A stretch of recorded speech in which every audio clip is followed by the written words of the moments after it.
क्रूरता की हद पार करने वाला अपराधी विकास गुप्ता, कृष्ण मुरारी गुप्ता का भाई और उसके पूरे परिवार के खात्मे को का अकेला जिम्मेवार विकास गुप्ता, इसके साथी और इसकी पत्नी, इसके भाई, तमाम लोगों ने मिलकर एक पूरे परिवार का खात्मा कर दिया। अब पुलिस की गिरफ्त में है। सारा राज खुल चुका है। कैसे किया हत्या, क्यों किया हत्या और उसके बाद क्या प्लानिंग था, वो सब कुछ सुनिए भोजपुरिया दस्तक के साथ।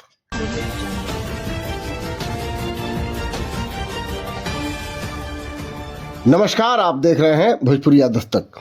सामने जो चेहरा दिखाई दे रहा है वो कैमूर के रामगढ़ थाना क्षेत्र के डरहक गांव निवासी मृत कृष्ण मुरारी गुप्ता का अपना भाई विकास गुप्ता है। कृष्ण मुरारी गुप्ता कुल 4 भाई थे, जिसमें विकास कुमार गुप्ता कृष्ण मुरारी के बाद था, उसके बाद सुभाष गुप्ता और राहुल गुप्ता। राहुल गुप्ता मुख्य बधिर था और राहुल गुप्ता अपनी मां के साथ, जो विधवा थी, अपनी मां के साथ कृष्ण मुरारी गुप्ता के पास ही रहता था, गांव में ही रहता था। गांव में ही, डरहक में ही कृष्ण मुरारी अपनी पत्नी, अपने बच्चों के साथ रहता था और वहीं पर छोला चाट चाउमीन का दुकान चलाकर अपनी दिनचर्या पूरा करता था। इस बीच इसी साल विकास गुप्ता की शादी भी हुई और विकास महाराष्ट्र में रहता है, मुंबई में, और शादी के बाद वो मुंबई चला गया अपनी पत्नी को लेकर के, और वहीं से इसने हत्या की, अपने भाई की हत्या की साजिश रची। और क्यों रची, इसके कहानी में जब पूरा पड़ताल करेंगे तो विभिन्न चैनलों से मिली जानकारी के अनुसार मैं आपको पूरी कहानी बता देता हूं। विकास गुप्ता कहता है, पुलिस को बताया कि कृष्ण मुरारी गुप्ता, उसकी पत्नी दुर्गेश कुमारी और बच्चे गांव के डरहक गांव में रहते थे। पैतृक गांव है, पैतृक घर है वहां पे, और वहीं पर मां और भाई भी, जो मुख्य बधिर है, वो रहते थे। लेकिन कृष्ण मुरारी गुप्ता मां और मुख्य बधिर भाई को बहुत तकलीफ देता था।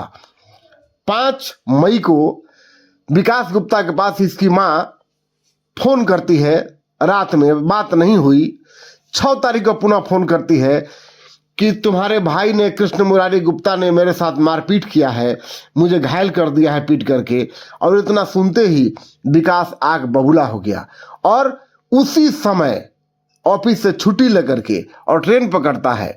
अपने एक साथी दीपक राजपूत को साथ लेता है और वो दोनों चले आते हैं कैमूर, और वहां से रामगढ़ पहुंच के डरहक गांव पहुंचते हैं 7 तारीख को।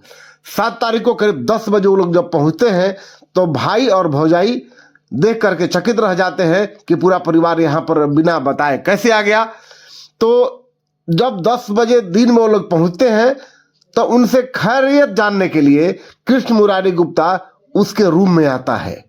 और यही वो पल है जब कृष्ण मुरारी गुप्ता को दोनों मिलकर पकड़ लेते हैं, यानी कि विकास गुप्ता और उसका मित्र दीपक राजपूत दोनों मिलकर पकड़ लेते हैं, मुंह दाब लेते हैं और उसका गला रेत देते हैं। भाई की हत्या वहीं पर कर दी जाती है। खून के फव्वारा पूरा रूम में फैल जाता है। थोड़ा सा हलचल समझ के कृष्ण मुरारी गुप्ता की पत्नी वहां पहुंचती है तो उसकी भी हत्या हो जाती है। 12 बजे आंगनबाड़ी केंद्र से जब बच्चे लौटते हैं, अपने माता पिता को ढूंढते हैं, तो इन बच्चों को मार दिया जाता है ताकि बाहर कोई सबूत के तौर पे ना रह जाए। और इस प्रकार रात में 7 तारीख को पूरी रात 28 टुकड़ों में पूरे 100 को अलग अलग किया जाता है। और 8 तारीख की रात को साक्ष्य मिटाने के लिए घर से 50 मीटर दूर स्कूटर ले जाकर स्टार्ट करके और दोनों नदी में 100 को बोरे में और सूटकेस में भर के फेंक दिया जाता है। इसकी जानकारी 10 तारीख को पुलिस को होती है। इसके बाद पुलिस खोजबीन करती है, सीसीटीवी फुटेज तलाश करती है। मुख्य साक्ष्य का काम किया आंगनबाड़ी का वो ड्रेस जो बच्चे पहन करके रखे थे और हत्या के बाद उनके शरीर में मिला था, वही जो आंगनबाड़ी केंद्र का जो साक्ष्य था, वही पुलिस के लिए बहुत अहम सुराग का काम किया। और अपराधी तक पुलिस पहुंच गई, पकड़ में आ गया। इसने सब स्वीकार कर लिया है और हत्या के बाद 8 तारीख को उसने अपनी पत्नी और अपनी मां को पत्नी के मैके भेज दिया और भाई के साथ मिल करके, अपने भाई जो मुकबदिर भाई था उसके साथ मिल करके घर में जो खून का धब्बा फैला था उसको धोला, रात में मिटाया, सीमेंट से प्लास्टर किया ताकि कुल्हाड़ी का दाग न रह जाए, बहुत तरह के दाग मिटाया और दोस्त को महाराष्ट्र के लिए भेज दिया। अब पुलिस के सामने ये सब कबूल है। इस संबंध में कैमूर एसपी हरिमोहन शुक्ला क्या कुछ कहते हैं ये भी सुन लीजिए। तो आप सभी अवगत हैं कि एक अत्यंत दुखद घटना हुई थी। दिनांक 10 मई को दुर्गावती नदी में 18 टुकड़े सबके विभिन्न अंग के टुकड़े मिले थे। देखने से ही लग रहा था कि इसमें 3-4 व्यक्तियों के ये टुकड़े हैं। इसमें हम लोगों ने एफएसएल की टीम, डीआईयू की टीम, हमारे जो जितने भी इंटेलिजेंस की टीमें थी, हम लोगों ने उसमें इसको लगाया था।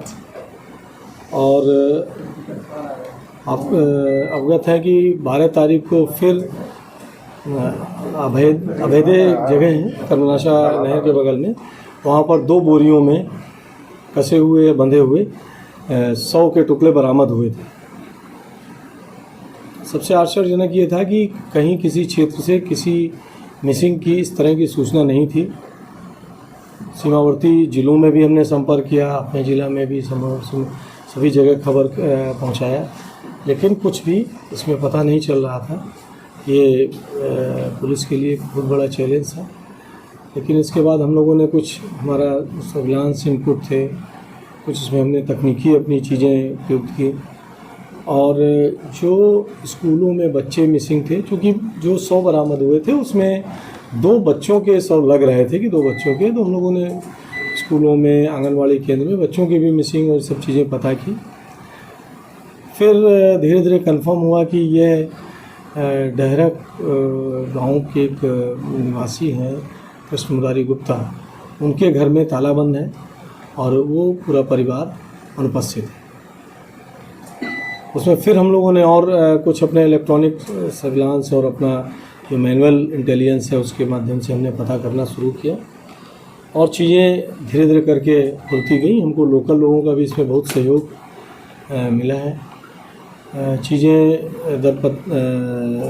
परत दर परत खुलती चली गई। सर, जो तेरा भाई और इसी में हम लोगों को ये कंफर्म हो गया है कि कृष्ण मुरारी गुप्ता जी और उनके परिवार के साथ लगता है कोई अनहोनी हो गई है, घटना हो गई है। हमने इसमें और अपने जांच का दायरा बढ़ाया और कृष्ण मुरारी के भाई, छोटा भाई जो विकास गुप्ता है, उसको हम लोगों ने कस्टडी में लिया, पूछताछ की, चूँकि हमारे पास उसके खिलाफ़ कुछ एविडेंस था। उसके आधार पर उसने तुरंत स्वीकार कर लिया कि उसी ने कृष्ण मुरारी गुप्ता, उनकी पत्नी और उनके दोनों बच्चों का घर में ही मर्डर किया है। और विस्तार से पूछने पर उसने बताया कि घर में आपस में ये लोग 4 भाई हैं, कृष्ण मुरारी गुप्ता, उनसे 3 छोटे भाई और थे। कृष्ण मुरारी गुप्ता गांव में रहते थे, बाकी 3 भाई इनके बाहर रहकर नौकरी करते हैं। तो उनसे जो छोटा वाला भाई है विकास गुप्ता, वो कृष्ण मुरारी गुप्ता 4 भाई था, जिसमें से सुभाष गुप्ता जो हैदराबाद में रहता है वो इस मामले में कहीं भी दोषी नहीं है, पुलिस ऐसा कह रही है। उसके अलावे विकास गुप्ता जो गिरफ्तार है, जो राहुल गुप्ता उसका मुकबदिर भाई है वो फरार है और उसका दोस्त दीपक राजपूत वो भी फरार है। इसकी विकास गुप्ता की पत्नी और उसकी मां की संलिप्तता पुलिस जांच कर रही है। साथ ही इस मामले में और कौन कौन गुनहगार है सहित तमाम हथियार जैसे चाकू, बंदूक, टांगी, गड़ासी सब भी बरामद किया जा चुका है।